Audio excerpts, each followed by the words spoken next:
വളരെ ഹൃദ്യമായ ഒരു ചിന്താ വിഷയമാണ് ഈ വർഷം തിരഞ്ഞെടുത്തിരിക്കുന്നത്.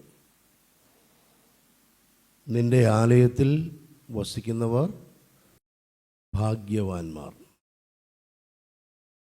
84-ാം സങ്കീർത്തനത്തിൻ്റെ 4-ാം വാക്യത്തെ ആസ്പദമാക്കിയാണ് ഈ ഒരു തീം ഡെവലപ്പ് ചെയ്തിരിക്കുന്നത്. ഈ മുഖ്യ സന്ദേശത്തെ ആസ്പദമാക്കി പല പരിചിന്തനങ്ങളും നിങ്ങൾ നടത്തിയിട്ടുണ്ട്, പ്രബോധനങ്ങളും ഇതിനകം തന്നെ നിങ്ങൾ ശ്രവിച്ചിട്ടുണ്ട്. ഈ ഭാഗ്യാവസ്ഥയെ, ഈ അനുഗ്രഹീതമായ അവസ്ഥയെ ചിന്തിക്കുന്നതും തുടർന്നുള്ള ദിവസങ്ങളിലുള്ള ശുശ്രൂഷയിൽ അപ്രകാരമാവുവാൻ ഈ ക്യാമ്പ് കഴിഞ്ഞും സാധിക്കട്ടെ എന്ന് ഞാൻ ആഗ്രഹിക്കുന്നു, ആശംസിക്കുന്നു. പഴയ നിയമ വേദഭാഗങ്ങളിൽ ആരാധനാ പ്രാധാന്യം നൽകുന്ന ക്രിസ്തീയ സഭയെ സംബന്ധിച്ച്, വിശേഷിച്ച് നമ്മുടെ സഭയെ സംബന്ധിച്ചും, ഈ വേദഭാഗം പഴയത് എന്നതിൻ്റെ ആ വിശേഷണം കഴിഞ്ഞ് എന്നും പുതുപുത്തനായ ഒരു ആശയമാണ്. അപ്പം അതെന്നും നമ്മെ പ്രചോദിപ്പിക്കുന്നതിന്, നമുക്ക് പ്രകാശം നൽകുന്നതിന്, നമ്മളെ വഴി നടത്തുന്നതിന് കാരണമാകും. വേദവാക്യം അല്ലെങ്കിൽ ഈ സന്ദേശം എടുക്കുന്നതിന് ആ ഒരു ഭാഗ്യാവസ്ഥയെക്കുറിച്ചുള്ള വർണ്ണന, അതിൻ്റെ ഒരല്പം ബാക്ക്ഗ്രൗണ്ട് നമ്മൾ പഠിക്കേണ്ടിയിരിക്കുന്നു, അതിന് സംശയമില്ല.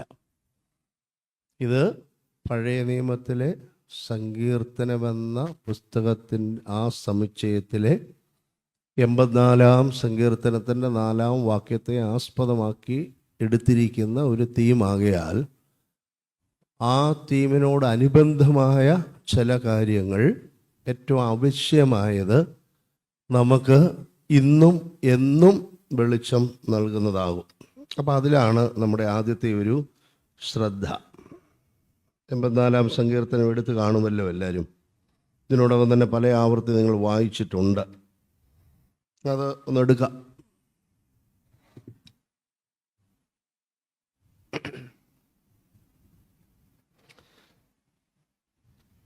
ഈ ഒരു അനുഗ്രഹീത അവസ്ഥയെക്കുറിച്ച് വിവരിക്കുന്നത്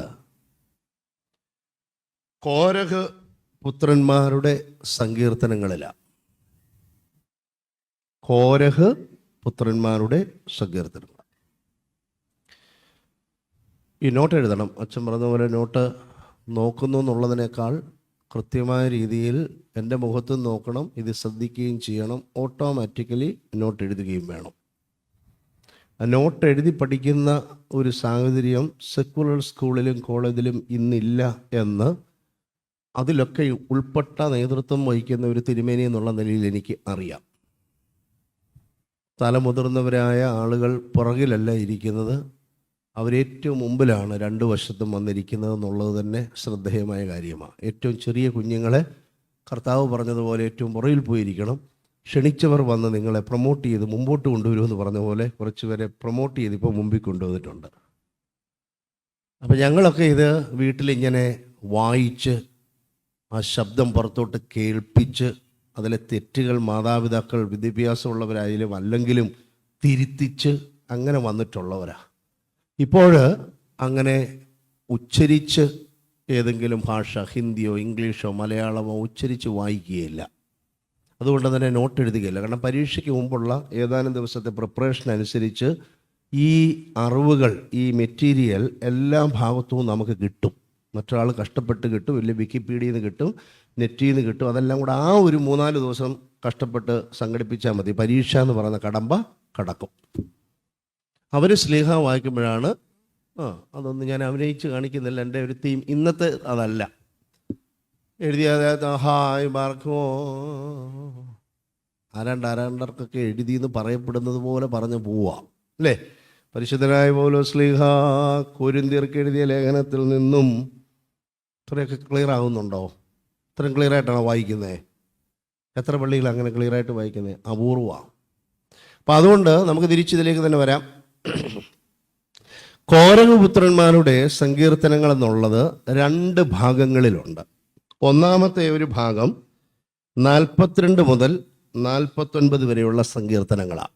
കോരഹപുത്രന്മാരുടെ സങ്കീർത്തനങ്ങൾ താഴെ number 1, 42 to 49. That's the first section of the Psalms by sons of Korah. 2, 84 85 സങ്കീർത്തനങ്ങൾ, 87 88 എന്ന് പറഞ്ഞാൽ 86 അതിലില്ല. അതുകൊണ്ടാണ് 84 85, 87 88.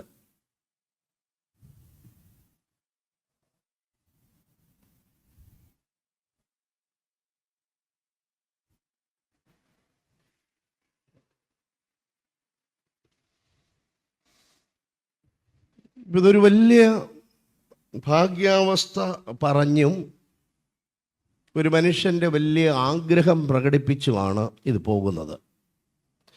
ആരാണ് ഇതിനെക്കുറിച്ച് ഇങ്ങനെ പറയുന്നത്? ഒരു തീർത്ഥാടക സങ്കീർത്തനമാണ്. എഴുതണം, ഞാൻ പറയത്തില്ല എഴുതണമെന്നൊന്നും. ഇനിയും പിൽഗ്രിം സോങ് ആണിത്. Pilgrim song.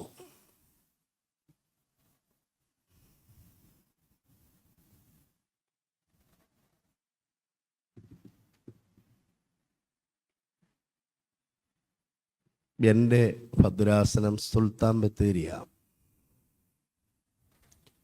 സുൽത്താൻ ബത്തേരി ഭദ്രാസനത്തിലെ ചില പള്ളികളിൽ പരിമല തിരുമേനിയുടെ പെരുന്നാളുമായി ബന്ധപ്പെട്ട് പോകുമ്പോൾ ആ പെരുന്നാളിൽ 2 ദിവസത്തെ ഒരാഴ്ചത്തെ ഒക്കെ വിപുലമായ ആത്മീയ പരിപാടികൾ ക്രമീകരിച്ചിട്ടുള്ള പെരുന്നാൾ ആഘോഷങ്ങൾ.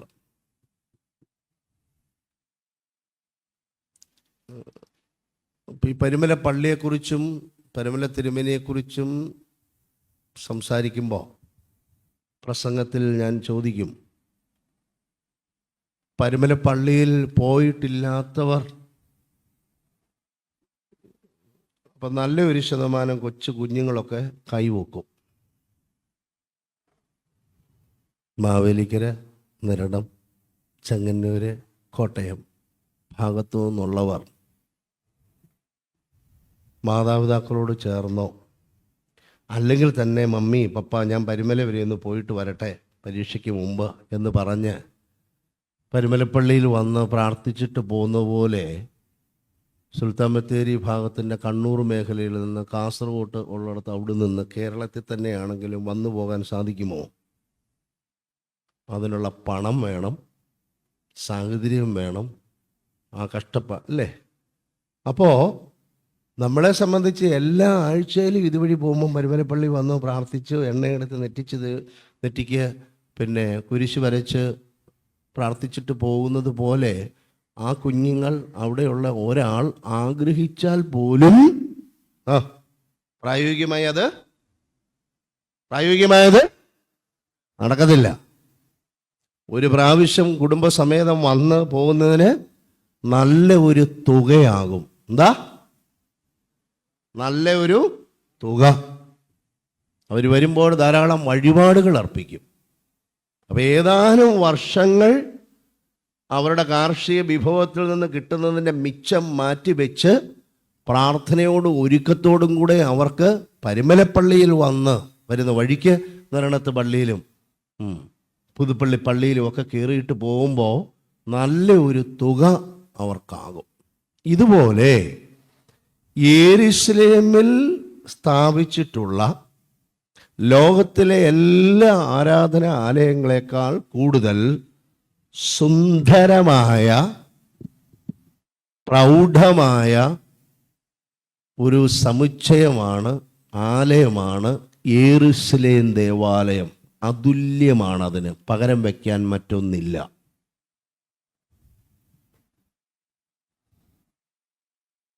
യെരൂശലേം ദേവാലയത്തിൽ 3 പെരുന്നാളുകൾക്ക്, പ്രധാനമായുള്ള 3 പെരുന്നാളുകൾക്ക് ലോകത്തിൻ്റെ എല്ലാ ഭാഗത്തു നിന്നും, കാരണം ചിതറപ്പെട്ടു പോയത് കൊണ്ടാണ്, പ്രത്യേകിച്ച് ഇസ്രായേലിൻ്റെ എല്ലാ ഭാഗത്തു നിന്നും, ഗലീലയിൽ നിന്നും അങ്ങ് വടക്കേ അറ്റത്തെ മലയുടെ ഓരത്തിൽ നിന്നുമൊക്കെ ആളുകൾ നടന്ന് നടന്ന് പ്രാർത്ഥിച്ച് പാട്ടുപാടി നടന്ന് വരണം 3 പെരുന്നാളുകൾക്ക്.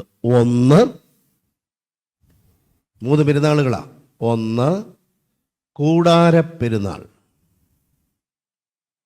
2 പെസഹ പെരുന്നാൾ, 3 പെന്തിക്കൊസ്ത് പെരുന്നാൾ.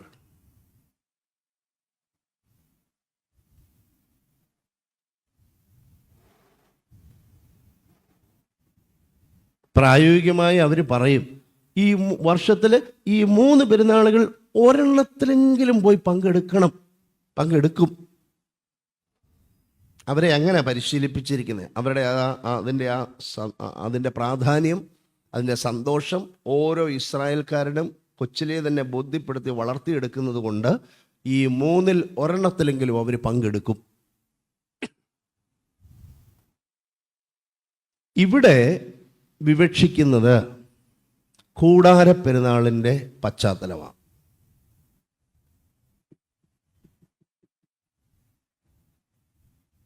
ശരൽക്കാല പെരുന്നാളാണിത്. It's a feast of autumn, AUTUMN, ഓട്ടം. ശരൽക്കാല പെരുന്നാൾ നമ്മുടെ ഇപ്പോഴത്തെ ഈ ഒരു അവസ്ഥ പോലെ കേട്ടോ.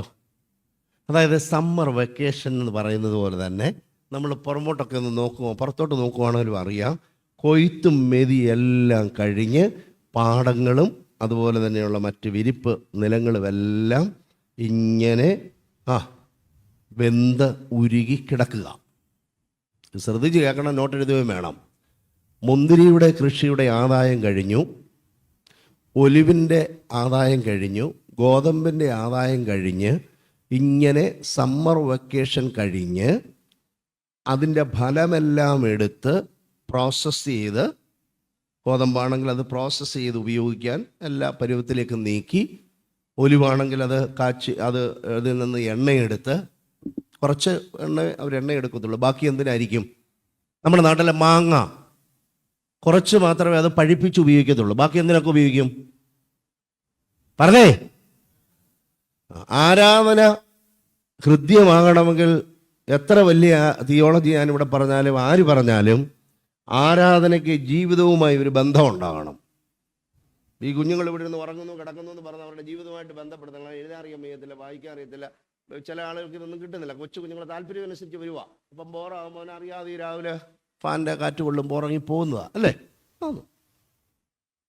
ജീവിതവുമായി ബന്ധപ്പെടാത്ത ഒരു കാര്യത്തിനും, നിങ്ങളിപ്പോൾ ഒരു കാര്യത്തിനാണ് നീ വരുന്നുവെന്ന്, ഞാൻ എന്തിനാണ് വരുന്നതെന്ന് അറിയാതൊരു ചോദ്യം ചോദിക്കും. വന്നതുകൊണ്ട് എന്തെങ്കിലും പ്രയോജനം ഉണ്ടെങ്കിലേ വരത്തുള്ളൂ. പ്രയോജനം എന്ന് പറഞ്ഞാൽ നമ്മൾ ഉദ്ദേശിക്കുന്നതിലുള്ള പ്രയോജനമല്ല, നമ്മൾ കാണാത്ത ഒരു സ്ഥലം കാണാൻ പോവുക, അതൊരു അഡ്വാൻറ്റേജാണ്, അപ്പോൾ അതിനു വേണ്ടി പോകാം. യാത്ര ചെയ്യണമെന്ന് എനിക്ക് ഇഷ്ടമുണ്ട്, യാത്ര ചെയ്യാൻ സാധിച്ചില്ല, അപ്പോൾ അത്രയും നേരം ഇങ്ങനെ യാത്ര ചെയ്ത് പോകാം അല്ലേ? ഇത് കഴിഞ്ഞ് ഈ ക്ലാസ് കഴിഞ്ഞാൽ അന്നേരം തന്നെ ഞാൻ സുൽത്താൻ ബത്തേരിക്ക് യാത്രയാവുക, അടുത്ത 14 മണിക്കൂർ.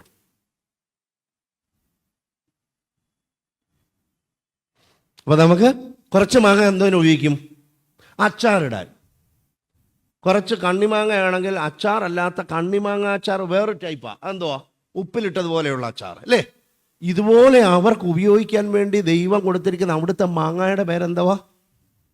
ഇസ്രായേലിലെ മാങ്ങയുടെ പേരെന്തുവാ? ഇസ്രായേലിലെ അവിടുത്തെ മാങ്ങയുടെ പേരെന്തുവാ? ഒലിവ്. പറഞ്ഞേ.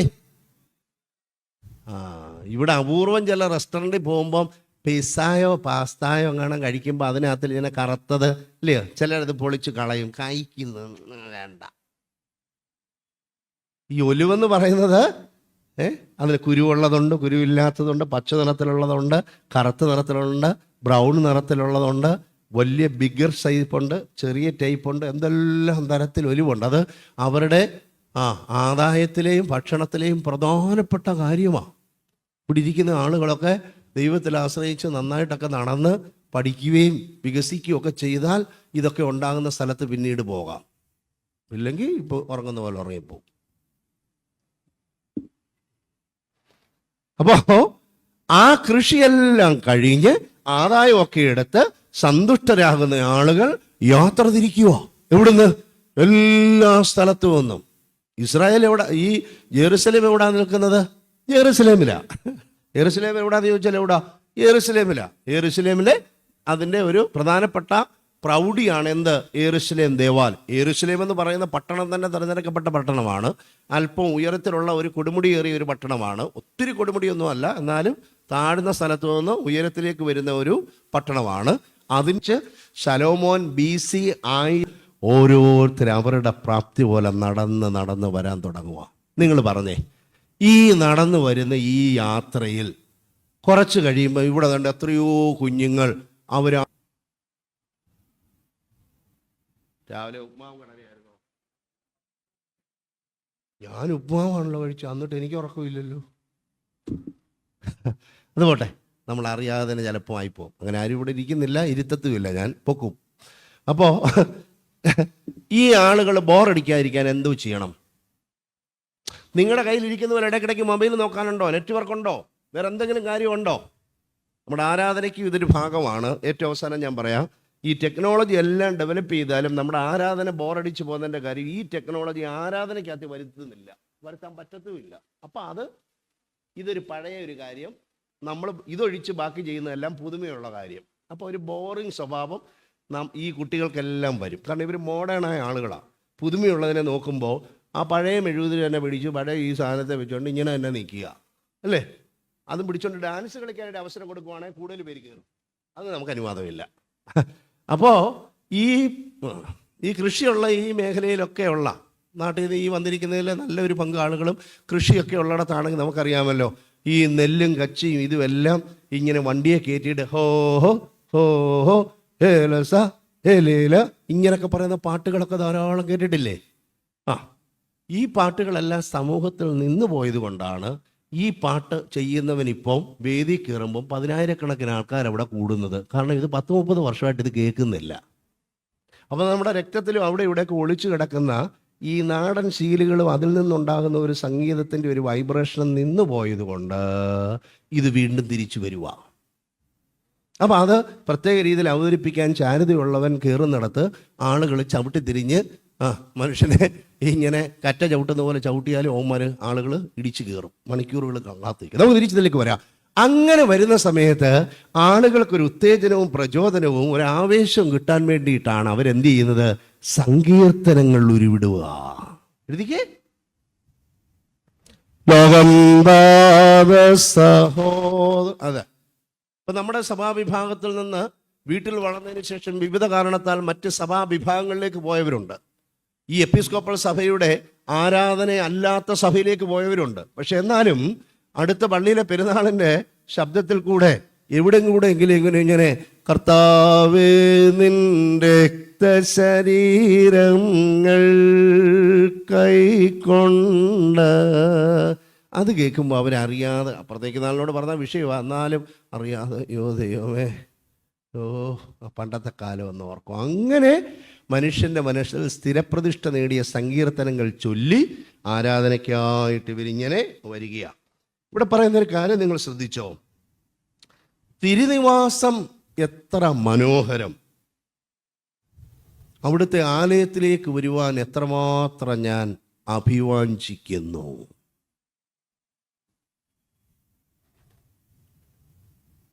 രണ്ട് കാര്യമാണ്. ഒന്ന്, തിരുനിവാസം, ദൈവത്തിൻ്റെ ആലയം മനോഹരം. രണ്ട്, അവിടേക്ക് വരുവാൻ ഞാൻ അതിയായി ആഗ്രഹിക്കുന്നു. ഒത്തിരി നല്ല വാക്കുകളൊക്കെ ഉണ്ട്, പക്ഷേ അഭിവാഞ്ച എന്നൊക്കെ പറഞ്ഞിനി ചുമ്മാ അത് എന്താ എഴുതുന്നതെന്ന് അറിയാതെ പോകുന്നതുകൊണ്ട് അതിയായി ആഗ്രഹിക്കുന്നു. അത് തന്നെ വിഷയമാണ് എഴുതാൻ. A+ ഒക്കെ കാണും, പക്ഷെ എഴുതാൻ അറിയണമെന്നില്ല.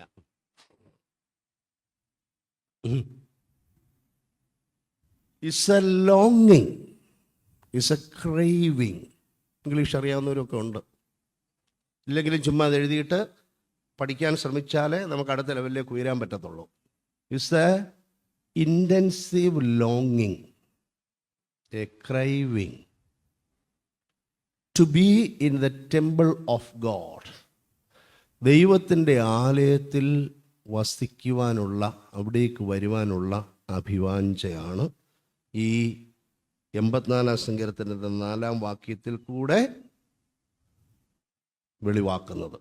എൻ്റെ തുടക്കമായി സങ്കീർത്തനം.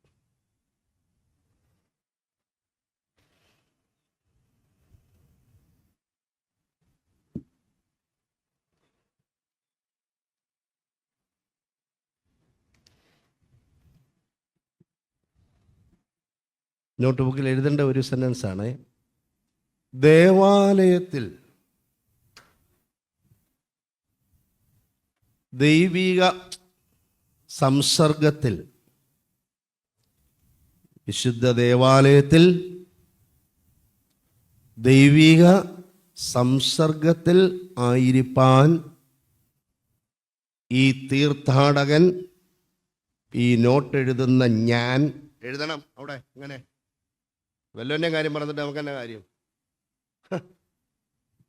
ഈ തീർത്ഥാടകൻ / ഈ നോട്ട് എഴുതുന്ന ഞാൻ, പേര് മോൻ്റെ പേര് എനിക്കറിയാവോ? അതിൻ്റെ പേരും കഴിയാൽ മതി. ആഗ്രഹിക്കുന്നു.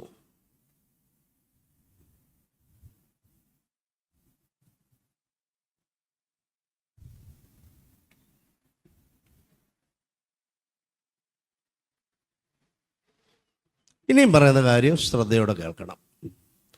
ഇതൊരു പിൽഗ്രിം സോങ് ആണെന്ന് ഞാൻ പറഞ്ഞു, തീർത്ഥാടക സങ്കീർത്തനം ഗാനമാണെന്ന് പറഞ്ഞെങ്കിലും തീർത്ഥാടന വേളകളിൽ മാത്രമല്ല, ആ അവസരത്തിന് മാത്രമുള്ള ഒരു സങ്കീർത്തനമല്ല ഇത്. ഞാൻ പറഞ്ഞ എഴുതിയില്ലല്ലോ.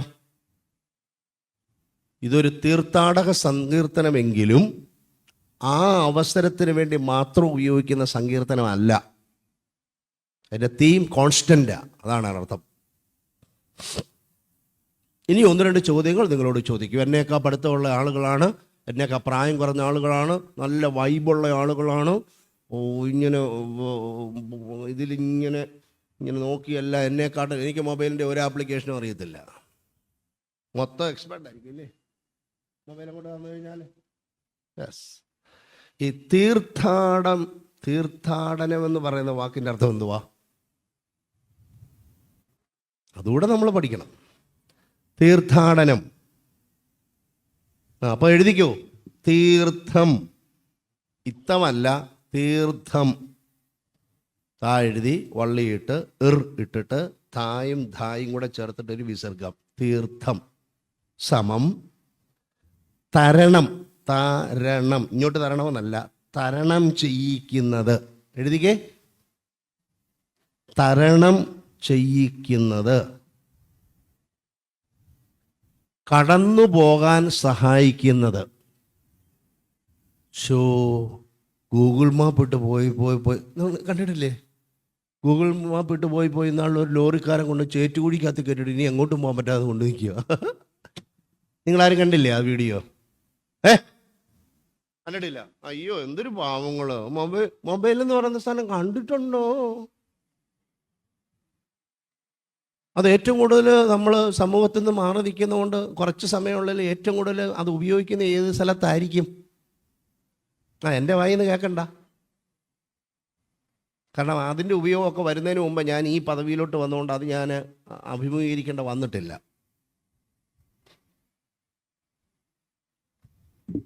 അപ്പോൾ തരണം ചെയ്യും. അതായത് നമ്മളൊരു ഊരാക്കുടുക്കിൽപ്പെട്ട്, എന്താ ഇതൊരു ഹിന്ദു മതത്തിൻ്റെ ഒരു കോൺസെപ്റ്റിൽ പെട്ടതാ, സംസാരസാഗരം, ഈ ലോകത്തിൻ്റെ ഓളങ്ങളിൽ പെട്ട് നമ്മളിങ്ങനെ തിരയിൽ അമർന്നു പോകുമ്പോൾ അതിനെ തരണം ചെയ്യിച്ച് അതിനെ അതിജീവിച്ച് ലക്ഷ്യസ്ഥാനത്തെത്തിക്കുന്നതിനെ ആണ് എന്ത്? തീർത്ഥാടനം എന്ന് പറയുന്നത്. അതിനോട് ചേർന്ന് പ്രവർത്തിക്കുന്ന ആളുകൾ, ഞാൻ തന്നെ ഈ തണ്ട് വലിച്ചാൽ എത്തത്തില്ല. എന്താ? വലിയ വള്ളങ്ങൾ കണ്ടിട്ടില്ലേ? വലിയ കേവ് വള്ളങ്ങൾ, വലിയ വള്ളങ്ങൾ, എൻജിൻ വെച്ച് പോകാത്ത വള്ളങ്ങൾ കണ്ടിട്ടുണ്ടോ? ഫ്രണ്ടിൽ ഒരാൾ പുറവിൽ ഒരാൾ നിന്ന് ആ കഴുക്കോല് കൊണ്ട് ഊന്നിപ്പോകും. അല്ലെങ്കിൽ തിരമാല ചെറുതായിട്ട് അടിക്കുമ്പോൾ ഒരു സൈഡിൽ നിന്ന് അത്ര ബാലൻസ് പോരാ. ഇവിടെ നിന്ന് ഊന്നുമ്പോൾ ഈ വള്ളം ഇച്ചിരി ഇങ്ങോട്ട് അകലും. അത് അപ്പുറത്ത് നിന്ന് ഊന്നുന്ന ഓപ്പോസിറ്റ് സൈഡിൽ കഴുക്കോലിടുന്നതിനെ ബാലൻസ് ചെയ്താണ് പോകുന്നത്. അപ്പം ഈ ഇരിക്കുന്ന ആളും കൂടെ ചേർന്ന് പ്രവർത്തിക്കും. അങ്ങനെ ഒന്നിച്ചിരുന്ന് ചേർന്നിരുന്ന് പ്രവർത്തിക്കുന്നതിന് പറയുന്ന പേരാണ് സതീർത്ഥ്യൻ. എഴുതിക്കേ.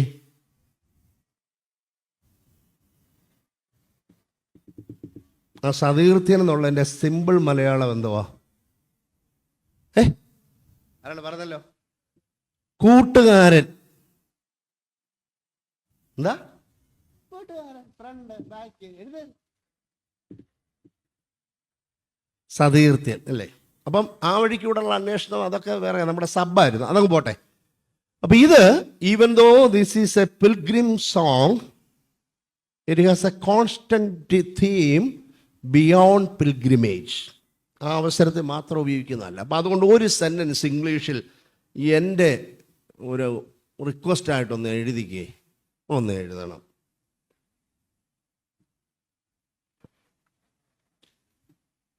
ഈ സങ്കീർത്തനം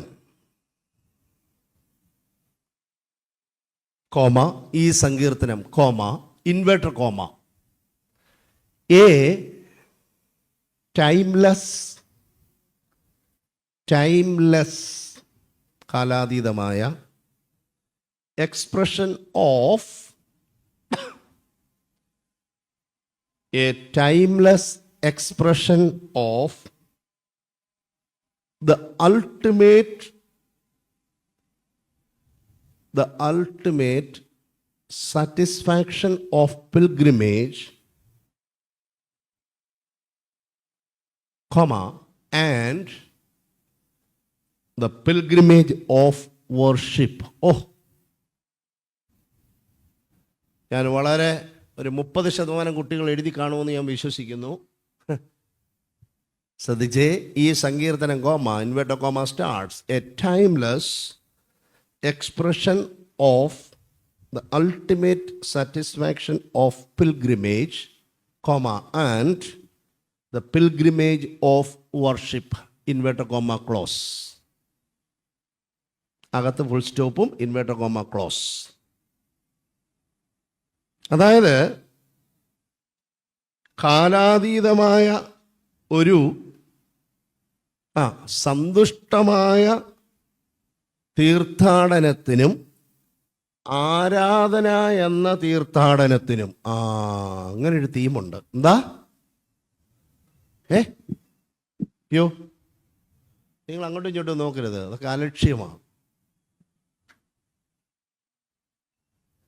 ആരാധനയുടെ ഒരു പ്രത്യേകത ഈ സങ്കീർത്തനത്തിൽ വേർപെട്ട് പോകാതിരിക്കും. പോട്ടെ, അതിപ്പം ഞാൻ പറയുന്നില്ല. എന്നാ ആരാധനയുടെ ഒരു പ്രത്യേകത ഇതിനകത്തുണ്ട്. തിരിച്ചു നമുക്ക് വരാം.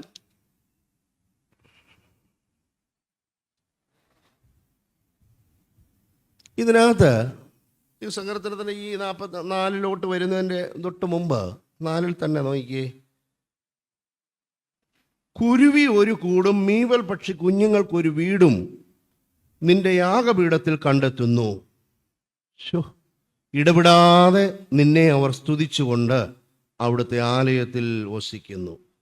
അവിടുത്തെ ആലയത്തിൽ വസിക്കുന്നവർ എത്ര ഭാഗ്യവാന്മാർ. അതാണ് നമ്മുടേത്. അപ്പോ ഈ തീർത്ഥാടകന്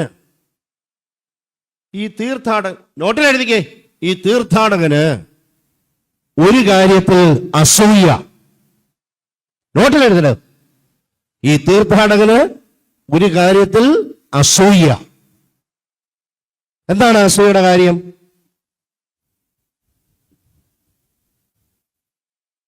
ഞാൻ നേരത്തെ പറഞ്ഞു, അങ്ങ് അറ്റത്തൂന്ന് വഴിക്ക് കഴിക്കാനുള്ള ഗോതമ്പപ്പം. അതെന്തുവാ?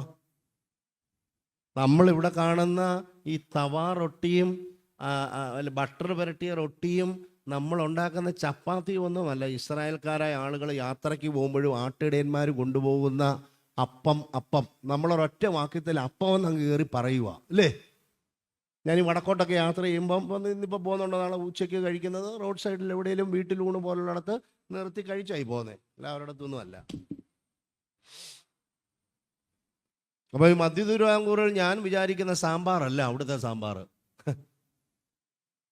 കോട്ടയത്തിന് വടക്കോട്ടായതുകൊണ്ട് നമ്മൾ ഇവിടെ ഉപയോഗിക്കുന്ന ദോശയല്ല അവിടുത്തെ ദോശ, ഇവിടുത്തെ അപ്പമല്ല അവിടുത്തെ അപ്പം. അപ്പം നമ്മളിതിനെല്ലാം കൂടെ മലയാളത്തിൽ അല്ലെങ്കിൽ ഒരു ബ്രെഡെന്ന് ഇംഗ്ലീഷിൽ അങ്ങ് ഇവർ പറയുക, അപ്പം എന്ന് പറയാം. ഇത് എന്ന് പറഞ്ഞാൽ വെള്ളം തൊടാതെ ഈ ഗോതമ്പ് മാവ് കൊണ്ടുണ്ടാക്കി വെച്ചിരിക്കുന്ന അനേക ഈ ചപ്പാത്തി പോലത്തെ അപ്പമുണ്ട്. അത് ഇങ്ങനെ മൃദുലമായ ഒന്നല്ല. പിന്നെന്താ? അപ്പം മുറിക്കുക എന്ന് പറഞ്ഞാൽ അപ്പം ബ്രേക്ക് ചെയ്യുക എന്നാണ്. അതുകൊണ്ട് ഇംഗ്ലീഷിൽ ഇതിനെ എന്താ വിളിക്കുന്നത്, ഈ കുർബാനയ്ക്ക് ഉപയോഗിക്കുന്നത്? അല്ലെങ്കിൽ അപ്പം കട്ട് ചെയ്യുക എന്നല്ല. ബർത്ത്ഡേക്ക് നമ്മൾ കേക്ക് മുറിക്കുക എന്ന് പറഞ്ഞാലും ഇംഗ്ലീഷിൽ പറയുമ്പോൾ എന്താ? കട്ടിങ് എന്നുള്ള വാക്കാ അല്ലേ? ഇവിടെ ഇംഗ്ലീഷിൽ ഉപയോഗിക്കുന്ന വാക്ക് എന്താ? അപ്പം മുറിക്കുക എന്നുള്ളത് ബ്രേക്കിംഗ് എന്നാ. ബ്രേക്കിംഗ് എന്നുള്ള വാക്കിൻ്റെ അർത്ഥം എന്തോ? കട്ട് ചെയ്യുക എന്നാണോ? അല്ല, പിന്നെന്താ? ഒടിക്കുക എന്നാ. എഴുതച്ചാ, ബ്രേക്കിംഗ് എന്നുള്ള വാക്കിൻ്റെ അർത്ഥം ഒടിക്കുക, മുറിക്കുക എന്നാ. എന്ന് പറഞ്ഞാൽ നമ്മുടെ ഈ വടക്കേ ഇന്ത്യയിലെ മസാല പപ്പടം നിങ്ങൾ ഇവിടെ ഇപ്പോൾ കിട്ടുമല്ലോ, കണ്ടിട്ടില്ലേ? എണ്ണയ്ക്കകത്ത് ഇങ്ങനെ വറുത്തെടുക്കുന്ന അല്ലാതെ മൊരിച്ചെടുക്കുന്ന ഒരു ടൈപ്പ് മസാല പപ്പടം എല്ലാവരും ഇപ്പോൾ ഇവിടുത്തെ വടക്കേ ഇന്ത്യയിലെ റെസ്റ്റോറൻറ്റിൽ ഒരു പ്രാവശ്യമെങ്കിലും പോയി കഴിക്കാത്ത ആരെങ്കിലും ഉണ്ടോ? ഉണ്ട്, എല്ലാവരും പോയി കഴിക്കും അല്ലേ? പനീർ എന്താണെന്നറിയാമോ? കേരളത്തിൻ്റെ ഭക്ഷണമാണോ പനീർ? പണ്ട് മുമ്പ് പറഞ്ഞു പനീർ അറിയാം. എങ്ങനെ അറിയാം? ഇന്നാൾ റെസ്റ്റോറൻറ്റിൽ പോയപ്പം വെജിറ്റബിൾ കറിക്കകത്ത് നിങ്ങൾ ഒരു കറി മേടിച്ച ഏതാ? പനീർ കറിയാ അല്ലേ? പനീർ അറിയാമോ? അതെല്ലാം മേടിക്കുന്നവരുടെ ഈ പപ്പടവും കിട്ടിക്കാണും സ്റ്റാർട്ടർ എന്നുള്ള രീതിയിൽ, അതുപോലത്തെ കട അല്ലേ? അത് കണ്ട ഒടിച്ചെടുക്കുന്നത്, കിടക്കുന്നത് ഒടിച്ചെടുക്കും. അതുപോലെ 10 50 അപ്പങ്ങൾ ഉണ്ടാക്കി തുരുത്തി വെള്ളം, ഇടയ്ക്ക് ഇച്ചിരി കഴിക്കാനുള്ള വൈന്, ഒലിവെണ്ണ, ഒലിവ് കായ, ഇതെല്ലാം സംഭരിച്ച് ഇതെല്ലാം പ്രത്യേകമായി കെട്ടിപ്പൊറുക്കി ഇതും തോളിൽ ഏന്തിക്കൊണ്ടാണ് യഹോവേ നിന്റെ ആലയം എത്ര മനോഹരം, നിന്റെ ആലയത്തിൽ വസിക്കുന്നവർ എത്ര ഭാഗ്യവാന്മാർ, മീബൽ പക്ഷി കുരുവി ഒരു കൂട് കണ്ടെത്തിയിരിക്കുന്നു.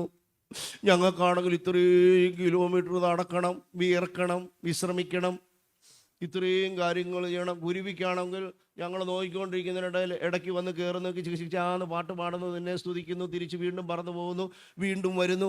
അവരെത്ര ഭാഗ്യമാണ്. ഇതാ പറയുന്നത്. ഇതാണ് അസൂയ. എന്താണ്? നിങ്ങളുടെ അസൂയയുടെ കാര്യം എനിക്കറിയാം. അവൻ നിന്ന് പാടുന്നു, അവൻ്റെ സ്വരം നല്ല മധുരമുള്ളതാ, അതൊരസൂയ. അവൻ നല്ലവണ്ണം വായിക്കുന്നു. ഞാനെന്നും നീയൊന്നും ഒക്കെയുള്ള വാക്കുകൾ വേറിട്ട് അല്ലേ? ഇവിടെ 51ാം സങ്കീർത്തനം കഴിഞ്ഞാൽ പിന്നുള്ളത് അങ്ങനെ വായിക്കുന്നത്, എൻ്റെ ദൈവമേ അതിന് ദൈവം എൻ്റെ പ്രമാണമാണ് നിൻ്റെ പ്രമാണം. ഇപ്പം നമ്മൾ വായിക്കുന്നതെല്ലാം എൻ്റെ പ്രമാണം നീ പഠിക്കണമെന്നാ. നിങ്ങൾ കേട്ടാൽ നോക്കിയോ, ഒറ്റ ഒരു മനുഷ്യൻ ഇത് തിരുത്തുകയോ ഇങ്ങനെ അല്ലെന്നുള്ളത് സഭയെ പറയുന്നില്ല. ആര് പറയുന്നുണ്ട്? ഏത് തിരുമേനി പറഞ്ഞു? അച്ഛൻ്റെ അടുത്ത് ഏത് തിരുമേനി പറഞ്ഞു? ഒരുത്തനും പറയുന്നില്ല.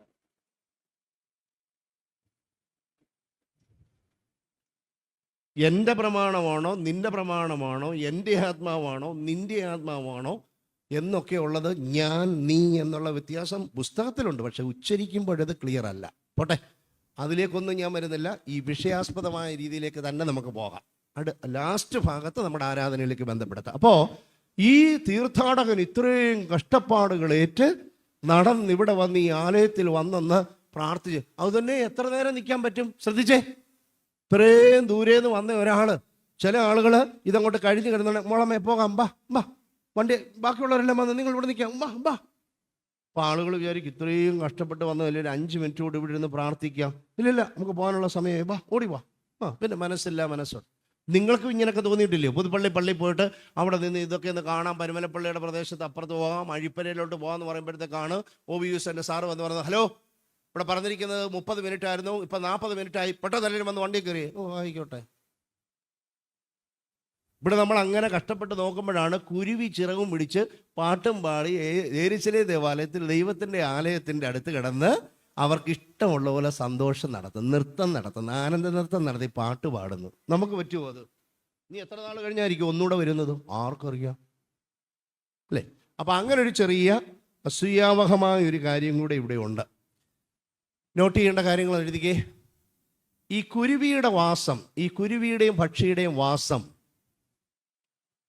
ഒന്നുകിൽ യെരൂശലേം ദേവാലയത്തിലെ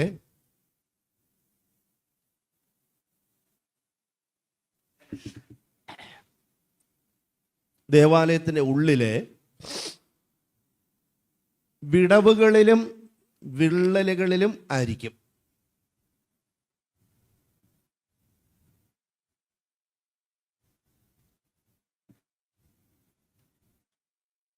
ഇനി രണ്ട് കാര്യം ഞാൻ പറയാം.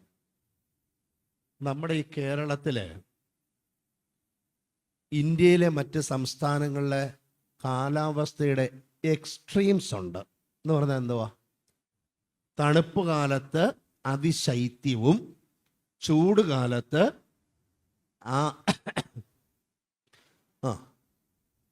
വഹിക്കാൻ കഴിയാത്ത ചൂടും. ഇതാ എക്സ്ട്രീം. അങ്ങനെ ഉണ്ട്.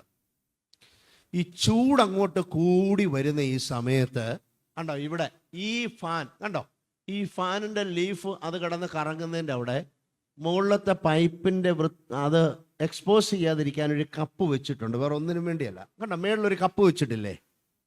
അതിൻ്റെ ഇടയിൽ ഇച്ചിരി ഒരു വിടവുണ്ട്. കണ്ടോ? ഇപ്പം നമ്മൾ വടക്കേ ഇന്ത്യയിൽ പോയാൽ ഈ കാലഘട്ടത്തിൽ, ഈ ഏപ്രിൽ മാസം മുതൽ ഇപ്പം മെയ് കഴിയാറായി, ഈ കാലഘട്ടത്തിൽ കുരുവികൾ അതുപോലുള്ള കൊച്ചു പക്ഷികളെല്ലാം നാരും വേരും എല്ലാം കൊണ്ടുവന്ന് അവിടെ കൂട് കൂട്ടും. നമ്മളെല്ലാം അവിടെ ഇരിക്കുന്ന കൂട്ടത്തിൽ ജനലിൽ കൂടെ കയറി വന്ന് എന്നൊക്കെ പറഞ്ഞ് 2 ദിവസം ഒരു പരിപാടി നടത്തി നോക്കാം. നമ്മളിത് ഒബ്ജക്റ്റ് ചെയ്യും. നമ്മുടെ മുഖത്ത് നോക്കുമ്പോൾ കുരുവിക്കറിയാം. നമ്മൾ പ്രാർത്ഥിച്ചാലും പ്രാർത്ഥിച്ചില്ലെങ്കിലും കുരുവിക്കറിയാം പ്രാർത്ഥിക്കുന്നവനാണോ, അല്ലെങ്കിൽ അമ്പലത്തിൽ ഇപ്പം പള്ളിയിലൊന്നും പോയി കിടന്നിട്ടൊന്നും കാര്യമൊന്നുമില്ല. നമ്മുടെ മുഖത്ത് നോക്കുമ്പോൾ അറിയാം ഇതിനകത്തുകൂടെ കയറി വന്നല്ലേ തല്ലിക്കൊല്ലുന്ന കോപിഷ്ടനല്ല ഇവൻ എന്നറിയാവുന്ന കുരുവി 2 ദിവസം കൊണ്ട് അതിൻ്റെ ഇടയിൽ ഒരു കൂടുണ്ടാക്കും, മുട്ടയിടും. ഫാൻ കറങ്ങുകയും ചെയ്യും. ഒന്നും സംഭവിക്കത്തില്ല. അത് മുട്ടയിട്ട് കുരുവായി കുഞ്ഞുങ്ങളായി പുറത്തു പോകും. ഞാനിങ്ങനെ വടക്കേ ഇന്ത്യ പ്രവർത്തിച്ചപ്പോൾ എൻ്റെ മുറി വന്ന് ചെയ്തിട്ടുണ്ട്, അനേകരുടെ മുറിയിൽ ചെയ്തിട്ടുണ്ട്. ഞാൻ സുൽത്താൻ ബത്തേരി ഭദ്രാസനത്തിലാണല്ലോ അല്ലേ. അവിടെ സുൽത്താൻ ബത്തേരി സെൻറ് മേരീസ് കത്തീഡ്രലുണ്ട്, ടൗണിൽ തന്നെയാണ്. അവിടെ ആരെങ്കിലും വന്നിട്ടുണ്ടോ? സുൽത്താൻ ബത്തേരി വന്നിട്ടുള്ള ഒരു കൈ പൊക്കിക്ക്. വളരെ മോശം. ഇതെല്ലാം ഈ അപ്പച്ചന്മാർ ഇവരെന്തോ വരുന്നത്. അപ്പം താഴോട്ടിരിക്കുന്ന മുഴുവൻ കുഞ്ഞുങ്ങളും സമയം കിട്ടുമ്പം പരുമലിലേക്ക് വന്നില്ലല്ലോ, എങ്ങോട്ട് വരണം? പറഞ്ഞേ. ഈ മഴയില്ലാത്ത നല്ല നല്ല ശീതള ചായയുള്ള നല്ല ഹരിതാഭ ഭംഗിയുള്ള സ്വസ്ഥതയും സമാധാനവും ഉള്ള കേരളത്തിലെ ഏക സ്ഥലം പറഞ്ഞ ഏതാന്ന്? അത്രയേ ഉള്ളൂ. അപ്പോൾ ഈ ഞാനവിടെ ചുമതലയേറ്റ് ചെന്നതിന് ശേഷം പല ആവശ്യങ്ങൾക്കായിട്ട് ദേവാലയത്തിൽ ചെല്ലും. അപ്പം നിങ്ങളിനി വരുന്നുണ്ടെങ്കിൽ ശ്രദ്ധിച്ചാൽ മതി. എല്ലാ കാലാവസ്ഥയിലും നമ്മൾ നമസ്കാരത്തിന് നിൽക്കുന്ന മേശയുടെ അടുക്കൽ നല്ല ഭംഗിയുള്ള ഒരു കത്തീഡ്രലാണ്. പതിനായ നൂറുനാലച്ചൻ പണിയിച്ചിരിക്കുന്ന ഒരു വലിയ സൗധമാണ് ഈ ദേവാലയം. അപ്പോൾ അതിൻ്റെ ഇടുക്കുകളിലെല്ലാം വിള്ളലുകളെല്ലാം ദ നോക്സ് ആൻഡ് ക്രാനീസ് എന്ന് പറയും. എന്ന് എഴുതിക്കേ. ഇംഗ്ലീഷിൽ 2 വാക്ക് മരിച്ചു പോകുന്നതിന് മുമ്പ് ഒന്ന് പഠിച്ചേ. Nooks, NOOKS and CRANNES, nooks and crannies. വിടവുകൾ, വിള്ളലുകൾ, പൊത്തുകൾ. മലയാളത്തിലെ അർത്ഥമാണവേ. വിടവുകൾ, വിള്ളലുകൾ, പൊത്തുകൾ. അപ്പോൾ അവിടെ നമ്മൾ പോയി ഇന്ന് ചെന്നാലും ഈ കുരുവികളെല്ലാം വന്ന് അവിടെ ഇരുന്ന് എന്ന് പറഞ്ഞ് വേറെ ഒരു പള്ളിയിൽ ഞാൻ കണ്ടിട്ടില്ല. പ്രത്യേകിച്ച് ഈ കഷ്ടാന വാഴ്ച ഞാൻ അവിടെ നടത്തിയിരിക്കുന്നതുകൊണ്ട് നല്ല ചൂടുള്ള ഒരു ക്ലൈമറ്റാണ്. ഇവിടുത്തെ അത്രയും ചൂടില്ല, നല്ല നല്ല കാലാവസ്ഥയാണ്. അവിടെ നമ്മളെപ്പോൾ ആരാധനയ്ക്കല്ല 24 മണിക്കൂർ ഈ കുരുവികൾ അവിടെ വന്ന് അതിലിങ്ങനെ കയറിയും പോവുകയും ചെയ്ത് അവരിങ്ങനെ അവരുടേതായ പാട്ടുകൾ പാടി സന്തോഷത്തിൽ പോയിക്കൊണ്ടിരിക്കുക. അപ്പം ഇതുപോലെ ഈ കുരുവികളും ഇതുപോലെ ഇതിനകത്തിൽ ഇങ്ങനെ കിടന്ന് ചെയ്യുന്നുണ്ട്.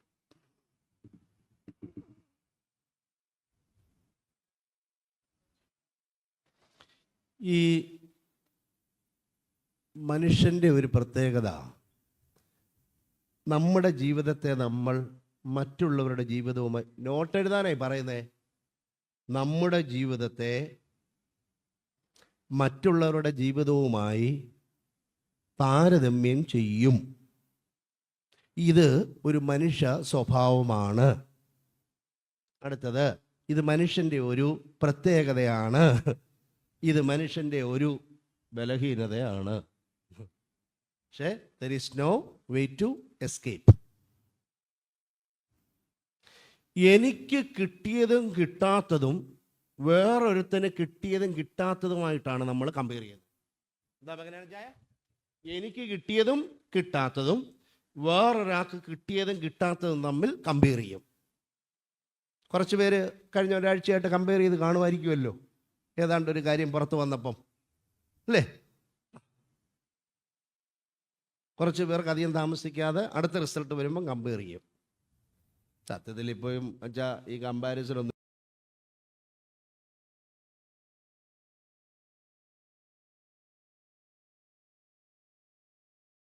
A+. പരീക്ഷയുടെ അന്ന് ക്ലാസ്സിൽ കയറാൻ പറ്റിയില്ല, അതുവഴി ഒന്ന് പോയതാ, അവനും ജയിച്ചിട്ടുണ്ട്. അപ്പോൾ പിന്നെ ഹൂ കേഴ്സ് എന്ന് പറയുന്നതിനകത്ത് അല്ലേ, ഇതെല്ലാം സഹിക്കുന്നത് നമ്മൾ പള്ളിയുടെ ആരാധനയില്ല. അതിലേക്ക് ഞാൻ വരുന്നില്ല, നമുക്ക് അവസാനം വരാം. അപ്പോൾ ഈ കുരുവികളുടെ ജീവിതവുമായി ബന്ധപ്പെടുത്തി ഇവർ ഈ പറയുകയാണ്, നമ്മുടെ കർത്താവ് വരെ സത്യം പറഞ്ഞാൽ ഒരു പ്രത്യേകമായ അവസ്ഥയിൽ നമ്മുടെ കർത്താവ് വരെ നിരാശനായിട്ടല്ലെങ്കിലും കുരുനരികളുടെയും ആകാശത്തിലെ പക്ഷികളുടെ ജീവിതത്തെ നമ്മുടെ ജീവിതത്തെക്കാൾ വലുതായിട്ട് കരുതിയിട്ടുണ്ടല്ലേ? വിശുദ്ധ ലൂക്കോസ് എഴുതിക്കും, ലൂക്കോസ് 9:58 കർത്താവ് പറയാണ്, കുറുനരികൾക്ക് കുഴികളും ആകാശത്തിലെ പക്ഷികൾക്ക് ആകാശത്തിൽ കൂടുമുണ്ട്, മനുഷ്യപുത്രനായ എനിക്കില്ല. എന്തോ ഒരു കഷ്ടം. അങ്ങനല്ലേ എൻ്റെ അർത്ഥം? ആന്നു. അപ്പൊ കണ്ടോ, കുരുവി അങ്ങ് പൊക്കി കർത്താവ് അല്ലേ. പിന്നെ വേറൊരു സ്ഥലത്ത് പറയുന്നുണ്ട്, പറവകൾ എന്ത് ചെയ്യുന്നില്ല, കൊയ്യുന്നില്ല, വിതയ്ക്കുന്നില്ല, കളപ്പുരയിൽ അവരുടെ അധ്വാനം അതൊന്നും അങ്ങനെ സൂക്ഷിച്ചു വെക്കുന്നില്ല, അവയെ ദൈവം പുലർത്തുന്നു. വിശുദ്ധ മത്തായിയുടെ സുവിശേഷം 6:26 ലൂക്കോസ് 9:56, മത്തായി 6:26. ഇതൊക്കെ നോട്ട് ബുക്കിലുണ്ടല്ലേ ഉച്ചയ്ക്ക് ഊണ് കിട്ടും, ഇല്ലെങ്കിൽ എനിക്കറിയത്തില്ല എന്തായിരിക്കും ഗതി ചെയ്യുന്നത്. നോട്ട് ബുക്കിൽ ഇതൊക്കെ ഉണ്ടെങ്കിൽ ഉച്ചയ്ക്ക് ഊണ് കിട്ടും, ഇല്ലെങ്കിൽ അന്നേരം നമ്മുടെ ജീവിതം, കഴിക്കുന്നവനും കഴിക്കാത്തവനും തമ്മിലുള്ള ജീവിതം നമ്മൾ അന്നേരം പുതിയൊരു സങ്കീർത്തനം എഴുതും. നമ്മൾ പൊരിച്ച മീനും കടിച്ചു പിറിച്ച് കഴിക്കുന്നവരേ നിങ്ങൾ ഭാഗ്യവാന്മാർ, നോട്ട് എഴുതാതെ ഉറങ്ങിയവരായ ഞങ്ങൾക്ക് അയ്യോ കഷ്ടം.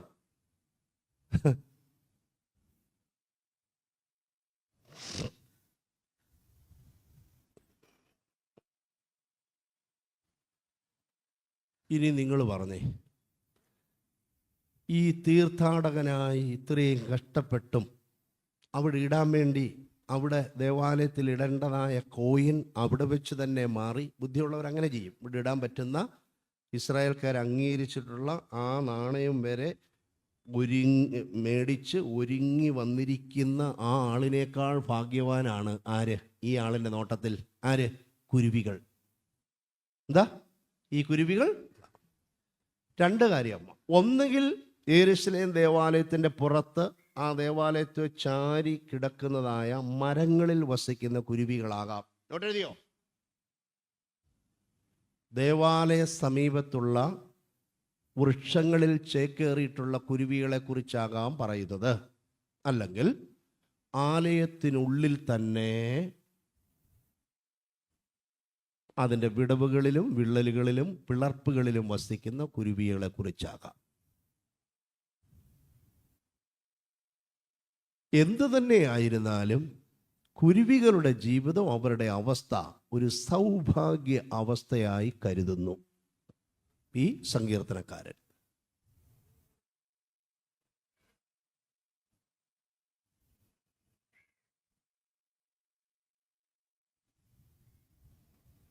ഇനി നമ്മുടെ മുഖ്യ സന്ദേശത്തിലേക്ക് വരാം.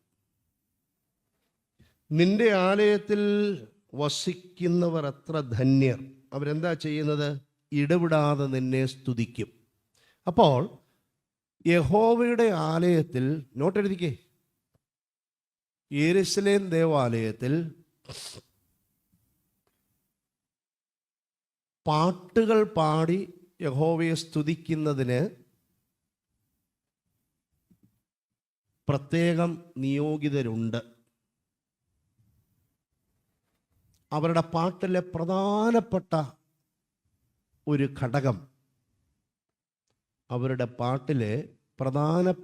ഘടകം, സൈന്യങ്ങളുടെ യഹോവേ എന്ന്, അഥവാ മഹോന്നതനായ യഹോവേ, യാഹ്വേ സബഓത്ത്.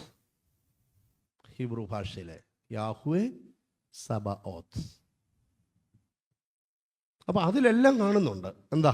നീ സർവശക്തനാണെന്നും നീ വിജാതിയരുടെ ഇടയിൽ നിന്നല്ലേ ഞങ്ങളുടെ ശത്രുക്കളിൽ നിന്ന് ഞങ്ങളെ സംരക്ഷിക്കുന്ന, എല്ലാം റിഫ്ലക്റ്റ് ചെയ്യുന്നതാണ് ഈ ഒരു കാര്യം. കണ്ടോ? ഇപ്പോൾ മുമ്പ് ഇവിടെ പറഞ്ഞ പോലെ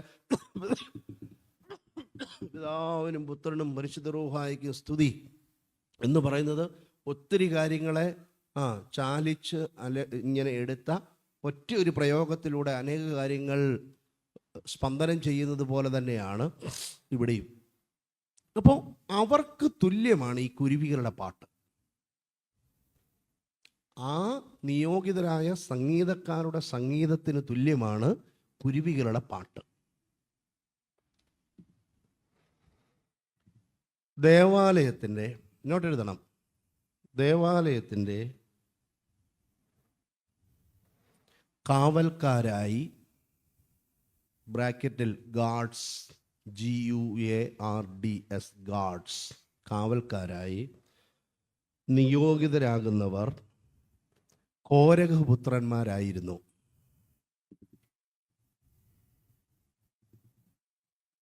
റഫറൻസ് നിശ്ചയമായിട്ട് എഴുതണം. സഭ ഈ ഒരു ക്യാമ്പ് ക്രമീകരിച്ചിരിക്കുന്നത് അനേക കാര്യങ്ങൾ നിങ്ങൾ പഠിക്കുവാൻ വേണ്ടിയാണ്. ഇതുപോലത്തെ ക്യാമ്പുകളിൽ ആവർത്തിച്ച് വന്ന് സംബന്ധിച്ച് പലരിൽ നിന്ന് പല കാര്യങ്ങൾ കേൾക്കുന്നത് സംഗ്രഹിച്ച് വേണം വിജ്ഞാനം ആർജിക്കുവാനും ജീവിത വീക്ഷണം രൂപപ്പെടുത്താനും. അതിനു വേണ്ടിയിട്ടാണ്. 1 ദിനവൃത്താന്തം 9:19. 9:19 എഴുതാൻ ഇനി പഠിപ്പിക്കണോ ആരെങ്കിലും? 26:1,19. ഇങ്ങനെ നിയോഗിക്കപ്പെടുന്നവർ 212 പേരാ. ഏതോസ്തത്തിൽ ആ ഭാഗം വായിച്ചു നോക്ക്. 212 പേരാണെന്ന് അവിടെ പറഞ്ഞു. എത്ര പേരുടെ ഒരു സംഘമാ? 212 പേര്. നിങ്ങൾ കണ്ടിട്ടില്ലേ വലിയ അമ്പലങ്ങളിലെ അല്ലേ 4 നടകളുണ്ടാവും അല്ലേ? ഉണ്ട്. വൈക്കം ക്ഷേത്രത്തിലൂടെ പോയാൽ നമുക്ക് അങ്ങോട്ട് ചെന്ന് ചേരുന്നത് ഞങ്ങൾ ഇവിടുന്ന് അങ്ങോട്ട് പോകുമ്പോൾ ഏതായിരിക്കും? തെക്കേ നട. അതിൻ്റെ അപ്പുറത്തൂടെ പോകുമ്പോൾ കാണുന്ന ഭിത്തി അതൂടെ എന്താ? വടക്കേ നട. അപ്പുറത്ത് കിഴക്കേ നട, പടിഞ്ഞാറേ നട. ഇതെല്ലാ പ്രധാന ക്ഷേത്രങ്ങളും ഉണ്ട്. അവിടെ ഒരു പ്രത്യേക തരത്തിലുള്ള ദേവസ്വം ബോർഡിൻ്റേത് അല്ലെ ട്രഡീഷണലായ വസ്ത്രം ഇട്ടുകൊണ്ട് കാവൽക്കാർ നിൽപ്പുണ്ട്. വടിയും ഉണ്ട് അവരുടെ കയ്യിൽ. അത് അടിക്കാനും എടുക്കാനും ഒന്നുമല്ല, ഈ ആലയത്തിലേക്ക് വരുന്നതിന് യോഗ്യമല്ലാത്തവർ വരുമ്പോൾ തടയാൻ വേണ്ടിയാണ്, അല്ല വേറെ ഒന്നിനുമല്ല. വത്തിക്കാനിൽ നമ്മൾ കാണുന്നുണ്ടല്ലോ സിസ് ഗാർഡ്സ്, പ്രത്യേക വസ്ത്രം അടിച്ച് അല്ല കൂർമ്മനയുള്ള ഒരു ആയുധവും ഒരു വടിയും ഉള്ളതും ചേർത്ത് പിടിച്ച് അവിടെ നിൽക്കുന്നുണ്ട്. ഞങ്ങളൊക്കെ ചെല്ലുമ്പോൾ അങ്ങനെയുള്ളവരായതുകൊണ്ട് സല്യൂട്ട് ചെയ്ത് നമ്മളകത്ത് കയറും. അല്ലാതുള്ള ഒരാൾ, പുറത്തു നിന്നുള്ള ഒരാൾ ഒരു ഇതുമില്ലാതെ അങ്ങോട്ട് ചെല്ലുമായിരിക്കുമോ? ചെല്ലത്തില്ല. കാരണം അവിടത്തോട്ടൊന്നുമല്ല, അതിനൊക്കെ ഒത്തിരി ദൂരെ വെച്ച് തന്നെ തടയപ്പെടും. അതുകൊണ്ട് അവർ ഇടപെടേണ്ട വരുത്തില്ല. നമ്മൾ അങ്ങോട്ട് കയറി പോകുന്നതിന് അതിനൊക്കെയുള്ള സാധനം കൈ കാണും. ഇത് കാണുന്നുണ്ടെങ്കിൽ അറിയാതെ അങ്ങേ അറ്റം വരെ പോകാൻ പറ്റുന്നതാണ്. അടുത്ത കളറുള്ളവനറിയാം ഏത് സ്റ്റെപ്പ് വരെ ആ കളറിലുള്ളവർക്ക് കയറാവുന്നത്. അല്ലാതുള്ളത് ശ്രമിച്ചാൽ അവർ തടയും. അങ്ങനെയൊന്നും ആരും ഇപ്പോൾ ശ്രമിക്കാറില്ല. പോട്ടെ. അപ്പോൾ ഇത് ഇങ്ങനെ ഇവര് ലേവ്യ വംശം. കോരഹപുത്രന്മാരെന്ന് ചുമ്മാ പറഞ്ഞാൽ പോരല്ലോ. അവർ ഏത് വംശത്തിൽപ്പെട്ടതാ? ലേവ്യ വംശത്തിൽപ്പെട്ടവരാ. ലേവ്യ വംശത്തിൽപ്പെട്ടവരാണ് യെരൂശലേം ദേവാലയത്തിൻ്റെ ആരാധനയും അതിൻ്റെ സംരക്ഷണവും പാലിക്കുന്നവർ.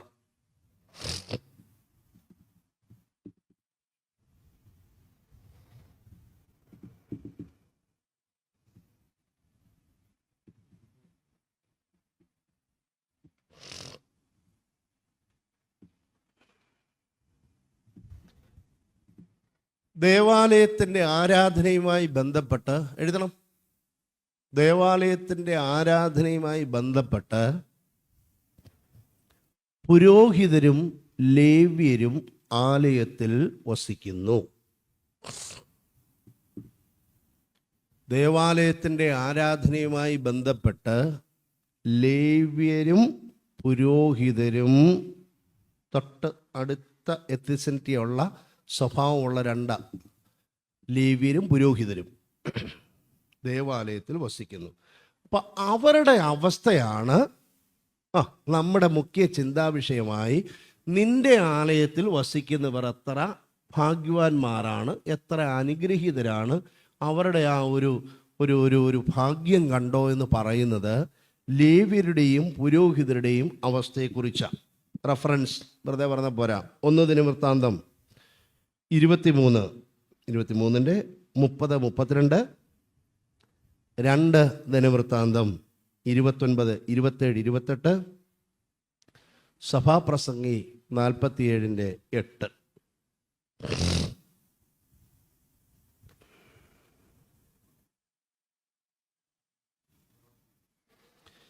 സഭാപ്രസംഗി 47:8. ഇനിയുള്ള ഏതാനും നിമിഷങ്ങൾ ഈ തീമിനെ അടിസ്ഥാനമാക്കി മലങ്കര ഓർത്തഡോക്സ് സുറിയാനി സഭയുടെ ആരാധനയുമായി ബന്ധപ്പെട്ട് ഞാനും നിങ്ങളിലേക്കും വരിക. ഒന്നാമത്തെ പോയിന്റ്, ആരാധന ആവേശമായി മാറണം. ആരാധന ആവേശമായി മാറണം. Worship must be passionate. Passionate, passionate.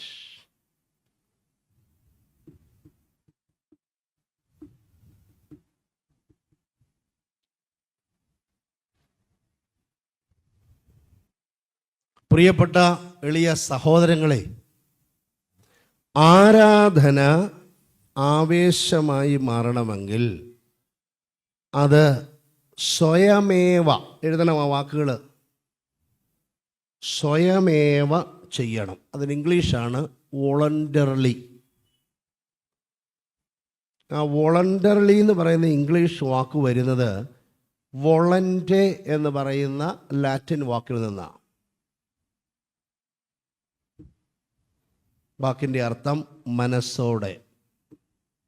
അതുകൊണ്ട് നമ്മുടെ കല്യാണക്കുറിയിലൊക്കെ DV എന്നിരിക്കും, ഡിയോ വോളൻറ്റെ, ദൈവഹിതമായാൽ. അപ്പം ഈ വോളൻറ്റെ വരുന്നത് എവിടെ നിന്നാ? 7 മണിയായി എഴുന്നേക്കാനെന്ന്, 7 മണിയായി എഴുന്നേക്കാനെന്ന്, 7:30 പള്ളി നമസ്കാരമാ. ഇന്നലെ ഞാനും നീയും എല്ലാം കൂടെ സന്ധ്യാനമസ്കാരത്തിനപ്പോൾ അച്ഛൻ പറഞ്ഞില്ലേടാ, 3 പിള്ളേർ വേറെ ക്യാമ്പിൽ പോകുന്നതുകൊണ്ട് വേറെ ആരുമില്ല, സുബിനെ നീ വരണേന്ന്. നേരം വെളുത്തുന്ന് എഴുന്നേക്കാൻ. ഇതിന് വോളണ്ടറി എന്നാണ് പറയുന്നത്. ഇതിന് വോളണ്ടറി എന്നാണ് പറയുന്നത്. ഈ ഭാഗത്തുള്ളവർ പറഞ്ഞു ഇതിന് വോളണ്ടറി എന്നാണ് പറയുന്നത്. എന്താ നിർബന്ധം? ഞാൻ പറഞ്ഞത് എന്താ? ഉള്ളിൽ നിന്ന് വരണം. സ്വമേധ, സർവാത്മന, മനസ്സോടെ ഉള്ളിൽ നിന്ന് വരണം.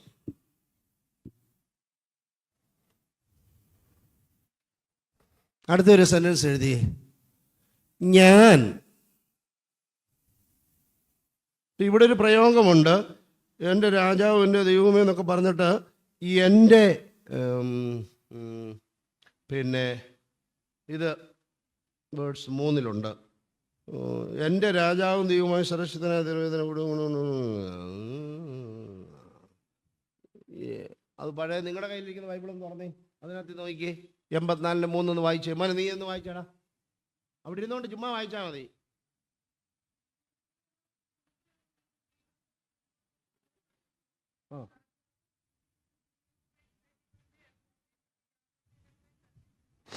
അപ്പം അവിടെ 2ാമത്തെ വാക്യം വായിച്ചേ.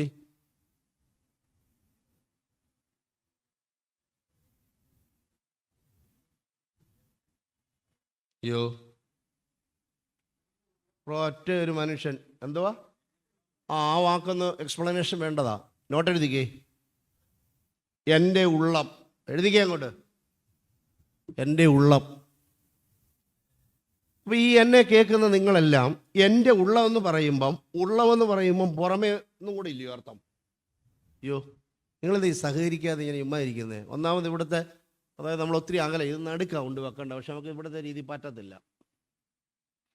നിങ്ങളെല്ലാം കൂടി ഇങ്ങോട്ട് കൊണ്ടുവരാനും പറ്റത്തില്ല, ഞങ്ങൾ ഓടി അങ്ങോട്ട് കൊണ്ടുവരും. അതായത് നമ്മൾ ഈ മറുപടി പറയേണ്ട തരത്തിൽപ്പെട്ട കുട്ടികൾ ഇരിക്കുന്നത് ഞങ്ങളിൽ നിന്ന് ഒത്തിരി അകലെ ആയതുകൊണ്ട് നമുക്ക് ഫീഡ്ബാക്ക് ഒന്നും കിട്ടുന്നില്ല.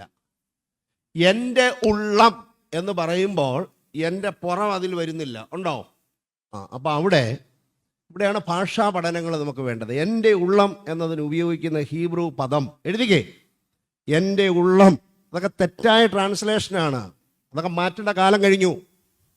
എൻ്റെ ഉള്ളം എന്നല്ല, എൻ്റെ ഉള്ളം എന്ന് ഉപയോഗിക്കുന്നതിന് നഫേഷ്. എഴുതിക്കേ, നഫേഷ്. ഷാ എഴുതി ചന്ദ്രകല. നഫേഷ് എന്ന വാക്കാണ് ഉപയോഗിക്കുന്നത്. ആ വാക്കിൻ്റെ അർത്ഥമൊക്കെ ഇന്നതുപോലാണെന്നൊന്നും പറഞ്ഞ് നിൽക്കാൻ പറ്റത്തില്ല.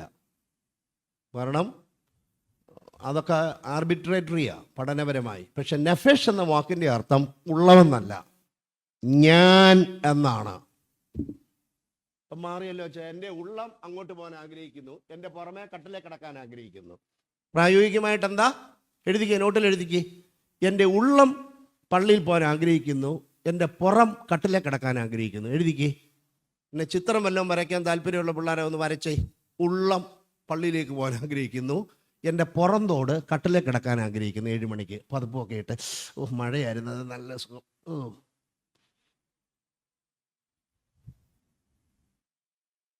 പുറവും അകവും തമ്മിലുള്ളൊരു സംഘർഷം ഇല്ലേ? അല്ല. നഫേഷ് എന്ന വാക്കിന് ഒരു വ്യക്തി, എൻ്റെ ഫ്ലഷ് എന്നാണ്, എൻ്റെ ആത്മാവെന്നാണ്, എൻ്റെ ഉള്ളെന്നാണെങ്കിലും യഹൂദനെ സംബന്ധിച്ച് ജീവമായ അവസ്ഥയിലെ ആത്മ ശരീര മനസ്സുകളുടെ സംയോജനം എഴുതണം. വളരെ പ്രധാനപ്പെട്ട കാര്യമാണ്. ആത്മ ശരീര മനസ്സുകളുടെ സംയോഗം എന്നാണ് നഫേഷ് എന്ന വാക്കിൻ്റെ അർത്ഥം. അതുകൊണ്ട് എൻ്റെ എന്തെങ്കിലും ഒന്ന് അങ്ങോട്ട് പോകാൻ ആഗ്രഹിക്കുന്നു, ബാക്കിയുള്ളത് പോകാതിരിക്കുന്നതല്ല. എൻ്റെ ഉള്ളം നിൻ്റെ ആലയത്തിലേക്ക് വരാൻ ആഗ്രഹിക്കുകയല്ല, ഞാൻ. അപ്പോൾ ഇനി ഉറങ്ങാൻ പറ്റുമോ നിങ്ങളൊന്ന് പറഞ്ഞേ. എൻ്റെ ഉള്ളമായിരുന്നെങ്കിൽ എന്തോ ചെയ്യാനോ, എൻ്റെ അച്ഛൻ വരണമെന്ന് ആഗ്രഹിച്ചായിരുന്നു എന്ന് പറയാം. പക്ഷെ ഞാനാണെങ്കിലോ, ഞാൻ പോകാൻ ബാധ്യസ്ഥനാണ്. അപ്പോൾ എൻ്റെ ഉള്ളമല്ല പോകേണ്ടത്, പിന്നെ ആരാ? ഞാൻ തന്നെയാണ് പോകേണ്ടത്. നമ്മളിപ്പോൾ ഏത് ഭാഗമാണ് എടുക്കുന്നത്? ആരാധന ആവേശമായി മാറണം, അല്ലേ? നമ്മുടെ ആരാധനയുടെ ഏറ്റവും മകുടമായ ഒരു ആരാധനയാണ് വിശുദ്ധ കുർബാന, അല്ലേ? ആ വിശുദ്ധ കുർബാന സ്ഥാപിക്കുന്ന സമയത്ത് നമ്മുടെ കർത്താവ് പറഞ്ഞ ഒരു വാക്ക് അല്ലെങ്കിൽ 2 വാക്ക് നമുക്ക് വേണം. വിശുദ്ധ ലൂക്കോസിൻ്റെ സുവിശേഷം 22-ാം അധ്യായം 15-ാം വാക്യം. അപ്പോൾ ശിഷ്യന്മാരോട് നേരത്തെ പറയുന്നുണ്ട്, പെസഹ ഒരുക്കാൻ അവർ തന്നെ പോയി ഒരുക്കി എല്ലാമായി. എന്നിട്ട് അവിടെ ഒരു വാക്ക് 7-ാം വാക്യത്തിൽ പറയുന്നത് ശ്രദ്ധേയമാണ്. സമയമായപ്പോൾ എന്ന് പറഞ്ഞ ആ പാരഗ്രാഫ് ആരംഭിക്കുന്നത് 22-ൻ്റെ 15-ാം വാക്യത്തിൽ കർത്താവ് പറയുകയാണ്, എൻ്റെ കഷ്ടാനുഭവത്തിന് മുമ്പ് നിങ്ങളോട് ഈ പെസഹ ഭക്ഷിക്കുവാൻ അതിയായി ആഗ്രഹിച്ചു. എന്തെഴുതിക്കേ? അതിയായി ആഗ്രഹിച്ചു. എന്താ ഒന്നും എഴുതാതിരിക്കുന്നത്? എത്രാം ക്ലാസ്സിലാ? ഏത് മീഡിയ നീ? എഴുതിക്കേ. I have a craving to have the Passover with you. Malayalam, English, Hindi, French, German, Italian, അതാ വേണ്ടത് ഏതാന്ന് പറഞ്ഞാട്ട് ഇരിക്കുക. എന്താ? Hello, look at me.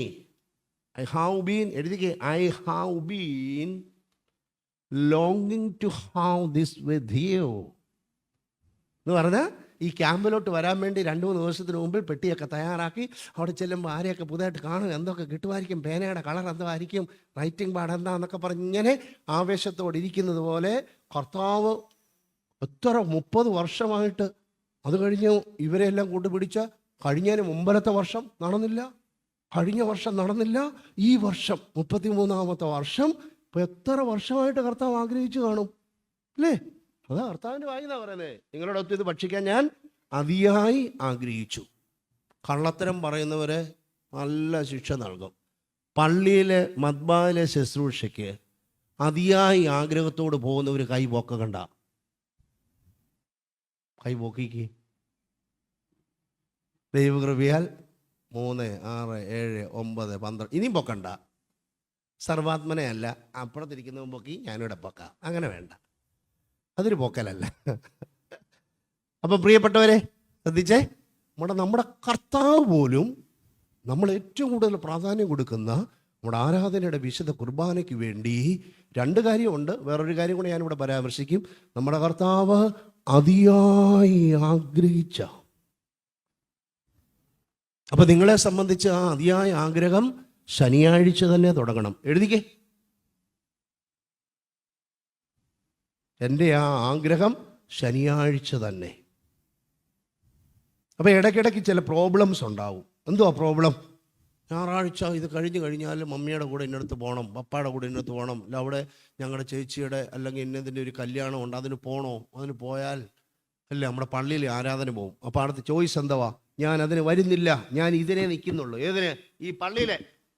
അങ്ങനെ അതാണ് അതിയായ ആഗ്രഹം. രണ്ടാമത്, ജീവിതവും ആരാധനയും തമ്മിൽ ബന്ധിപ്പിക്കണം. ഈ ഒരു ആമോസ് എന്ന നമ്മുടെ ഒരു ചട്ടക്കൂട്ടിനുള്ളിലും ഈ ക്ലാസിൻ്റെ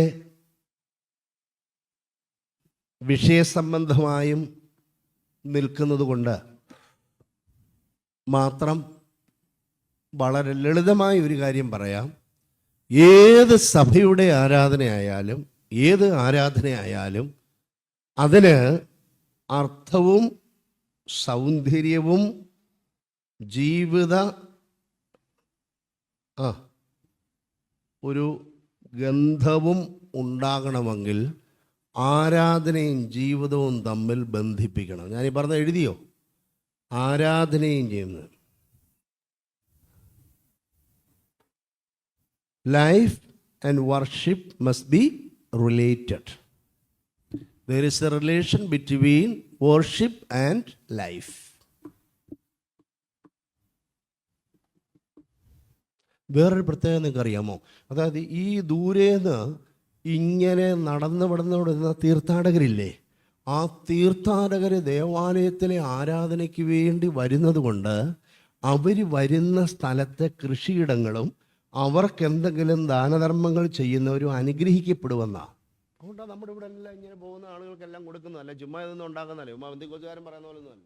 ഇതിനെല്ലാം അടിസ്ഥാനമുണ്ട് യഹൂദമതത്തിൽ. അതിനെ എങ്ങനെ നമ്മൾ കാണുന്നു എന്നുള്ളത് രണ്ടാമത്തെ കാര്യം. ഇതിനെല്ലാം ചരിത്രപരമായ അടിസ്ഥാനം. എന്താ ഞാൻ പറഞ്ഞത്? അങ്ങ് ഇസ്രായേലിൻ്റെ വടക്കേ അറ്റത്തുനിന്ന് യാത്ര നടത്തി കഷ്ടപ്പെട്ട് നടന്നു വരുന്ന ആ വീതിയുടെ ഇരുവശങ്ങളിലുള്ള പാടങ്ങൾ, മുന്തിരിത്തോപ്പുകൾ, അങ്ങനെയുള്ളതൊക്കെ അനുഗ്രഹിക്കപ്പെടും.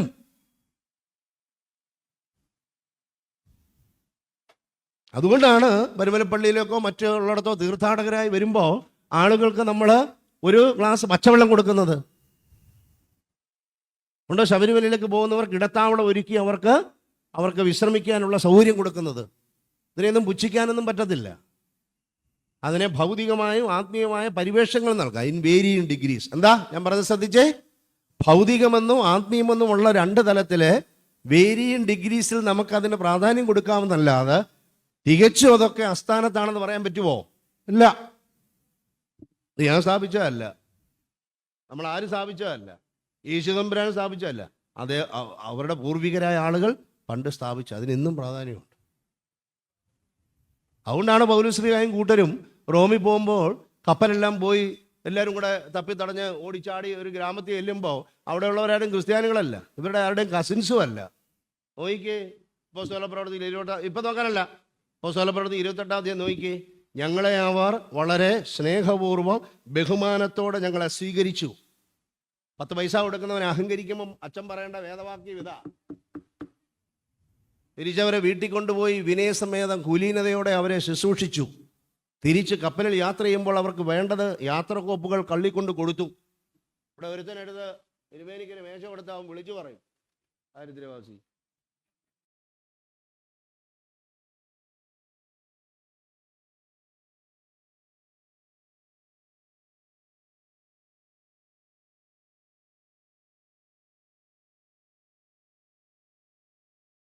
അതുകൊണ്ടാണ് ആ ദ്വീപിലെ ആളുകളുടെ ഹോസ്പിറ്റാലിറ്റിയെ കുറിച്ച് പ്രത്യേകം പറയുന്നത്.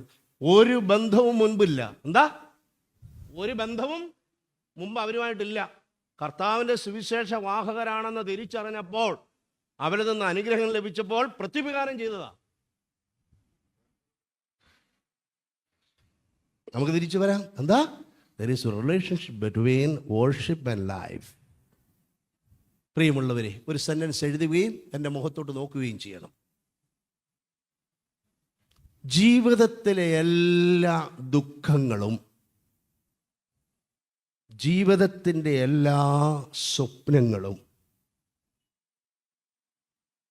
എല്ലാ സങ്കല്പങ്ങളും ആരാധനയിലേക്ക് കൊണ്ടുവരണം. ഇത് നമ്മളിൽ കാര്യമായിട്ടില്ല. അതുകൊണ്ട് ഇനി ആരിവിടെ ചൊല്ലി വലിയ സംഭവം ലൈവ് കാണിച്ചാലും ലൈഫിനെ ടച്ച് ചെയ്യാത്തതുകൊണ്ട് ഇത് അകത്തോട്ട് കയറുകയല്ല. 8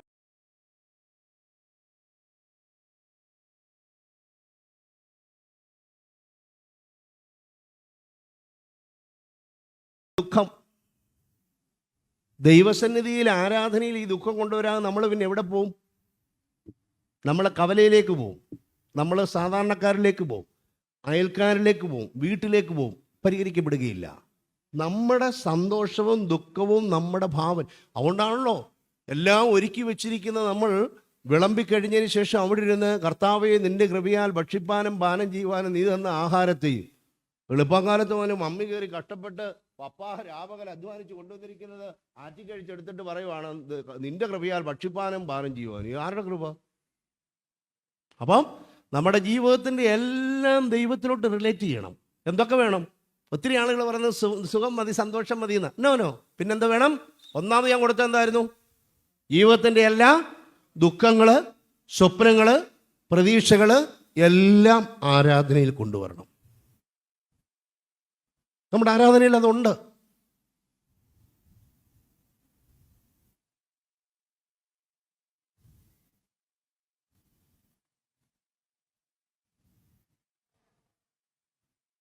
ഒരാളുടെ ജീവിതം ആരംഭിക്കുന്നത് എപ്പോഴാ?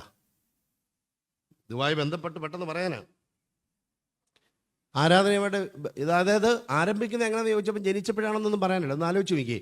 ഒരാൾ വീട്ടിൽ ജനിച്ചു, ഹോസ്പിറ്റലാണോ എന്നുള്ളതല്ല, വീട്ടിൽ ജനിച്ചു. ഓക്കെ, ആ ആൾ ജനിക്കുന്നതിന് അതിന് ഇടയാക്കുന്ന വിവാഹകൂദാശ എവിടെ വെച്ച് നടത്തി? അപ്പോൾ അവിടെ എഴുതിക്കേ, ദേവാലയം. ഒന്ന്, അതിൻ്റെ തൊട്ട് താഴെ ആലയം, ദേവാലയം, ആലയം, പരിശുദ്ധ ആലയം.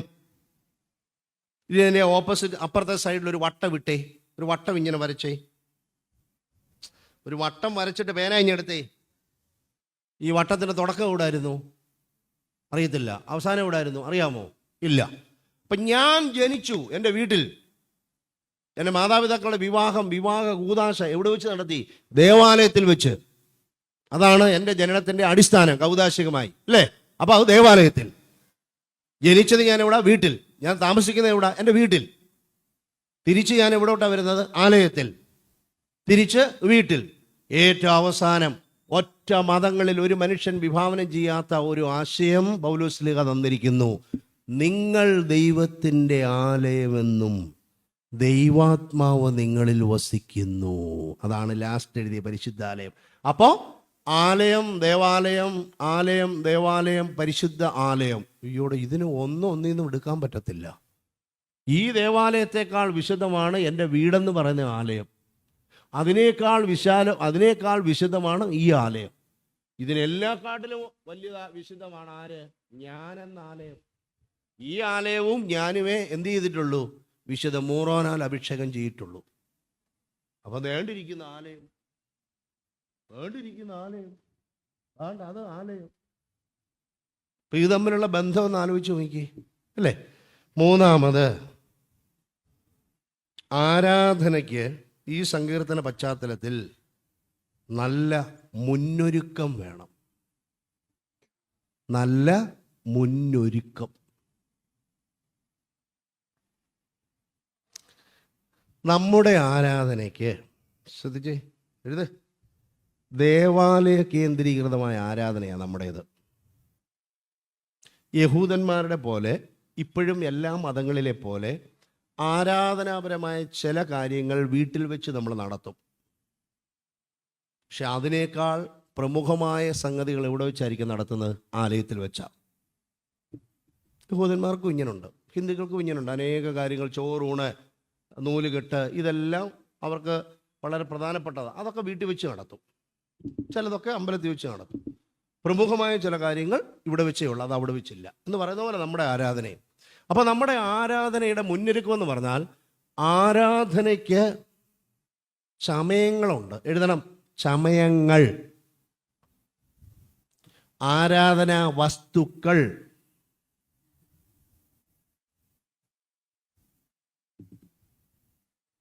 ഈ സമയങ്ങളും വസ്തുക്കളും അവയുടെ പ്രിപ്പറേഷനൊക്കെ വേറെ ക്ലാസ് ഉണ്ട്. ഞാനതിനെ വെറുതെ ടച്ച് ചെയ്യുന്നേ ഉള്ളൂ. മനസ്സിലായില്ലേ? ചമയങ്ങളെന്ന് പറഞ്ഞാൽ കാപ്പാക്കൂട്ടുകൾ, അതുപോലെ തന്നെ വിരിക്കൂട്ടുകൾ, ഇങ്ങനെയൊക്കെയുള്ള ധാരാളം ചമയങ്ങൾ. ഇതിനെ ചമയിച്ച് നല്ല മനോഹരമാക്കുന്നതിന് വേണ്ടിയുള്ള വലിയ സംവിധാനമുണ്ട്. അത് എത്ര ചെറിയ പള്ളിയായാലും വലിയ പള്ളിയായാലും ധാരാളം വസ്തുക്കളുണ്ട്. കാസാബീലാസം മുതൽ കുരിശ് മുതൽ മെഴുകുതിരിക്കാലുകൾ, ധൂക്കുറ്റി, മർവാസ, ഇങ്ങനെ ആരാധനയ്ക്ക് ഉപയോഗിക്കുന്ന വസ്തുക്കളുണ്ട്, ചമയങ്ങളുണ്ട്. ഇത് തമ്മിലുള്ള ബന്ധമാണ്. ഇതൊന്നും ഓട്ടോമാറ്റിക്കലി വരത്തില്ല.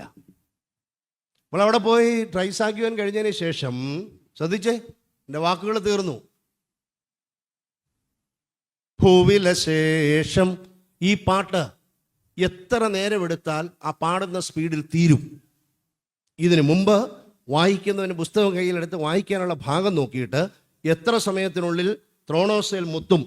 തിരുമേനി ഉണ്ടെങ്കിൽ ഇതിൻ്റെ സീസൺ അനുസരിച്ച് ഉയർപ്പ് കഴിഞ്ഞതുകൊണ്ട് കർത്താവിൻ്റെ സാന്നിധ്യമാകുന്ന ശ്ലീബായിൽ മുത്തി, ത്രോണോസിൽ മുത്തി, തിരുമേനിയുടെ കൈമുത്തി, തിരിച്ച് ആ പാട്ട് തീരുമ്പോൾ പരിശുദ്ധനായ പൗലോസ് ശ്ലീഹ അല്ലെങ്കിൽ അപ്പോസ്തല പ്രവർത്തനങ്ങൾ അങ്ങനെയാണെന്ന് പറയണം.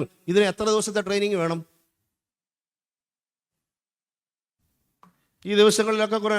ഇതെല്ലാം കഴിഞ്ഞ് നമ്മൾ പിന്നെ ചുമ്മാ അത് ഇതാക്കണമെന്ന് വെച്ച് കിഴക്കോട്ട് തിരിച്ച് ചെയ്യുമ്പോൾ 3-4 മിനിറ്റ് കഴിഞ്ഞിട്ടാണ് വരുന്നത്. Amos international, Amos locality, Amos ഭദ്രാസനം, ആമോസ് ലോക്കൽ. ക്യാ ഫൽ ഹൈ? കോയി നഹീ ഹൈ. തിരുമേനിമാരാരും മിണ്ടാത്തത് ഇതൊരു ആരാധനയായതുകൊണ്ടും അവരെ എന്തെങ്കിലും വല്ലവരും പറഞ്ഞ് അഭിമാനം കളയണ്ടെന്ന് വെച്ച് മിണ്ടുന്നില്ലെന്നുള്ളതേ ഉള്ളൂ. അതിന് ആവശ്യവുമില്ല.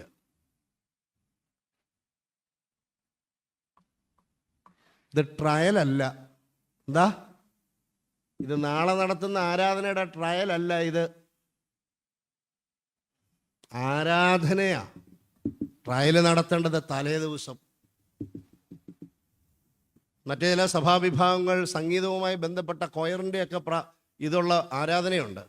എത്ര വലിയ ആളുകളുടെ മക്കളും ഭാര്യമാരും ഭർത്താക്കന്മാരും ആ കൊയറിലുണ്ടെങ്കിലും നേരത്തെ നിശ്ചയിച്ച പ്രാക്ടീസ് ചെയ്യുന്ന സമയത്ത് വന്നില്ലെങ്കിൽ ആ ആള് അന്നത്തെ കൊയറിൽ പങ്കെടുക്കുകയില്ല, അങ്ങോട്ട് ചെല്ലുകയില്ല. അവർ ചെന്നാൽ അതിന് ചുമതലയുള്ള ആള് കയറ്റത്തുമില്ല. അവിടെ ഒരു അടിപിടിയും ഉണ്ടാകത്തില്ല. നമ്മളതൊക്കെ പരിശീലിക്കണം. ആർക്കാണ് അറിയാൻ വയ്യാത്തത്? 5 പേരുള്ള, 2 പേരുള്ള, 3 പേരുള്ള, 30 പേരുള്ള, 35 പേരുള്ള മദ്ബഹായിൽ ഭൂവിലെ ശേഷം ദൈവത്താൽ ഇനി അതിനേക്കാൾ സ്പീഡ് കുറച്ച് ഭൂവിലെ ശേഷം ആയിക്കോട്ടെ. ഇത് കഴിഞ്ഞ് വേദപുസ്തകത്തിന്റെ ഭാഗം എടുക്കുന്നു, അവിടെ ചെന്നതേ മുത്തുന്നു. തിരുമേനിയാണെങ്കിൽ തിരുമേനി ഇപ്പുറത്തെ കൈ കൊണ്ടല്ല മുത്തുന്നത്. ഇതൊന്നും അറിയാത്തവനല്ല കുപ്പായിട്ടൊരു ദിവസം അങ്ങോട്ട് കയറുന്നത്. ആ മദ്ബഹായിൽ നിൽക്കുന്ന 5 പേരിൽ 7 പേരിൽ ഒരാളില്ലേ ഇങ്ങനെയാ ചെയ്യേണ്ടതെന്ന് പറഞ്ഞു കൊടുക്കാൻ? ഇല്ലേ? വളരെ അലക്ഷ്യമാണ്. അപ്പുറത്ത് വന്ന് മുത്തി തിരിച്ച് ഈ പാട്ട് തീരുമ്പോൾ ഇതെല്ലാം കഴിഞ്ഞ് അപ്പുറത്ത് ഇടയ്ക്കില്ല ഫാനിന്റെ ഇതുകൂടെ വെച്ചേക്കുന്നതിനിടെ സ്ഥലം കാണത്തില്ല. ഇത് പാട്ട് തീരുമ്പോൾ അച്ഛൻ പറഞ്ഞ പോലെ ഒരു സ്റ്റെപ്പിന്റെ താഴെ ഇറങ്ങി തുടങ്ങണം. അല്ല മീൻവൽ പക്ഷി കൂട് കൂട്ടി അവിടുന്ന് അവൻ അനുഗ്രഹീതമായി വരുന്നു എന്നും പറഞ്ഞ ക്ലാസ് എടുത്തിട്ട് കാര്യമില്ല. നമ്മുടെ ഇതിലേക്ക് അത് കൺവേർട്ട് ചെയ്യുമ്പോൾ അതിന് യുക്തിഭക്തമായും അനുഗ്രഹീതമായും മനോഹരമായും അത് ചെയ്യാൻ തക്കവണ്ണം പരിശീലിക്കണം. അപ്പം പ്രിപ്പറേഷനാണ് നമ്മുടെ ഈ പിൽഗ്രിമേജ്. അവിടെ നിന്ന് ആരംഭിക്കുന്നതിന് മുമ്പ് എന്തുമാത്രം പ്രിപ്പറേഷൻ ആ മനുഷ്യർ നടത്തി കാണും, ഇല്ലേ? ഇല്ലേ? ഇന്നത്തെ പോലെ വഴിയോര കാഴ്ചകൾ വീട്ടിലൂണുണ്ടോ? ഇല്ല.